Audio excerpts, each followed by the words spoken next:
নমস্কার বন্ধুরা, আমার আরও একটি নতুন রেসিপির ভিডিওতে আপনাদের স্বাগত জানাই। আজ আমি আপনাদের বানিয়ে দেখাবো ছানার ভাজা মিষ্টি। এটি আপনারাও খুবই সহজভাবেই বাড়িতে বানিয়ে নিতে পারবেন। তো চলুন বানানো শুরু করি। এর জন্য আমি গ্যাসের মধ্যে একটি পাত্র বসিয়ে নিয়েছি। তার মধ্যে দিয়ে দিচ্ছি 1.5 লিটার মতো দুধ।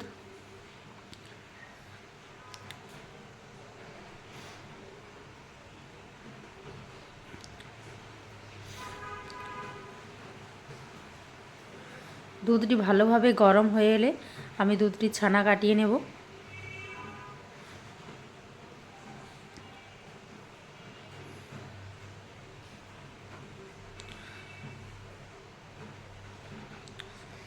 তো দেখুন দুধ প্রায় ফুটে এসেছে। আমি এর মধ্যে অল্প অল্প করে লেবুর রস দিয়ে ছানা কাটিয়ে নেব।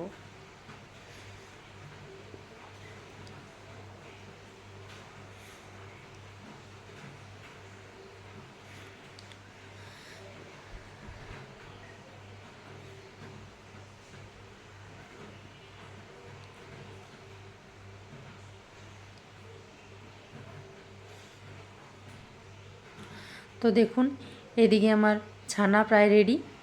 তো অপর দিকে আমি একটি শুকনো পরিষ্কার কাপড় নিয়ে এর মধ্যে ছানার জলটি ছেঁকে নিচ্ছি। এরপর ছানার যে বাড়তি জলটুকু থেকে যাবে সেটি আমি কাপড়টি ভালোভাবে চেপে চেপে বার করে নেব।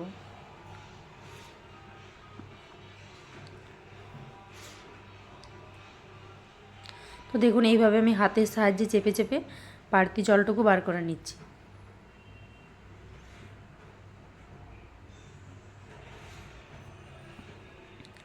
এরপর আমি এই ছানাটি অন্য একটি পাত্রে নিয়ে নেব। এখন আমি অন্য একটি পাত্রে ছানাটি নিয়ে নিয়েছি।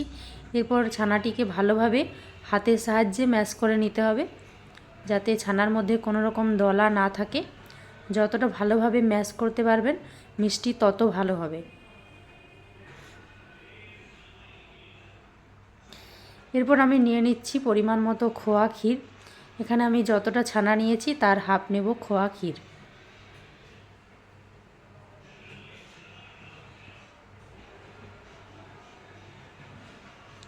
এরপর ছানা আর খোয়া ক্ষীর আবারও ভালোভাবে আমি মেখে নিচ্ছি।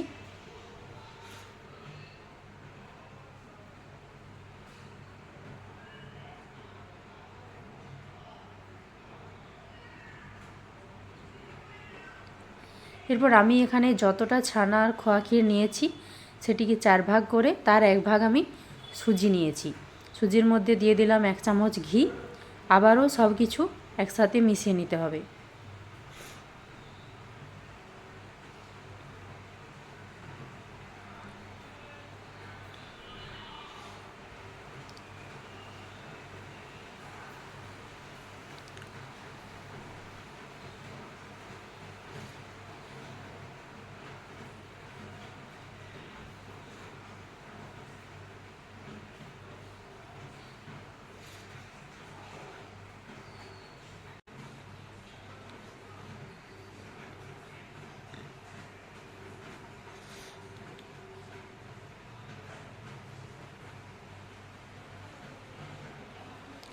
তো সব কিছু ভালোভাবে মাখা হয়ে গেলে আমি এর একটি ডো বানিয়ে এটিকে 5 মিনিট মতো ঢেকে রেখে দেবো।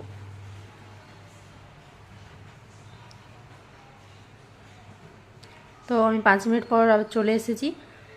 এটিকে আবারও হাতের সাহায্যে ভালোভাবে মেখে নিচ্ছি। এরপর এর থেকে ছোট ছোট লেচি কেটে মিষ্টির শেপ দিয়ে দিতে হবে। তো এই মিষ্টি আপনারা গোল শেপও দিতে পারেন, আবার লম্বাটে শেপও দিতে পারেন। তো আমি এখানে আপনাদের দুটো শেপই দিয়ে দেখাবো।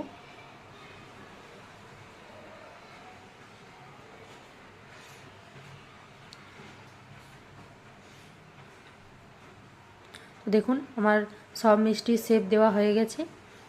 এরপর আমি গ্যাসের মধ্যে অন্য একটি পাত্র বসিয়ে তার মধ্যে দিয়ে দিয়েছি পরিমাণ মতো রিফাইন্ড অয়েল।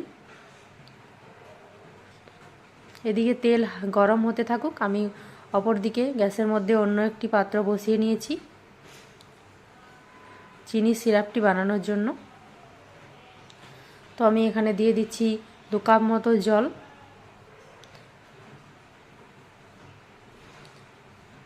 দিয়ে দিচ্ছি 1 কাপ মতো চিনি।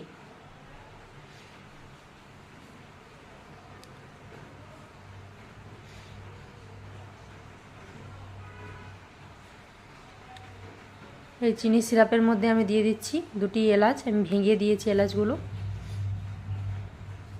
তো দেখুন এইদিকে চিনির সিরাপ প্রায় রেডি। অপরদিকে আমি মিষ্টিগুলো ওইদিকে ভাজতে শুরু করে দিয়েছি। এই সময় কিন্তু গ্যাসের আঁচ একদম লো টু মিডিয়াম রাখতে হবে, না হলে কিন্তু মিষ্টি ওপরে থেকে ভাজা হয়ে যাবে, ভেতরে কাঁচা থেকে যেতে পারে। তো দেখুন মিষ্টিগুলি আমি তুলে নিয়ে রসের মধ্যে ছেড়ে দিয়েছি। আবারও দিয়ে দিলাম বাকি মিষ্টিগুলো তেলের মধ্যে।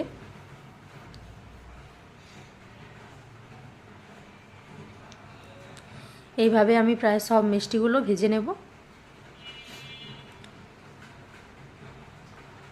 তো দেখুন মিষ্টি আমার তৈরি। আমার এই রেসিপিটি ভালো লাগলে চ্যানেলটিকে সাবস্ক্রাইব করুন, শেয়ার করুন, আর নতুন নতুন ভিডিও পেতে এভাবেই পাশে থাকুন।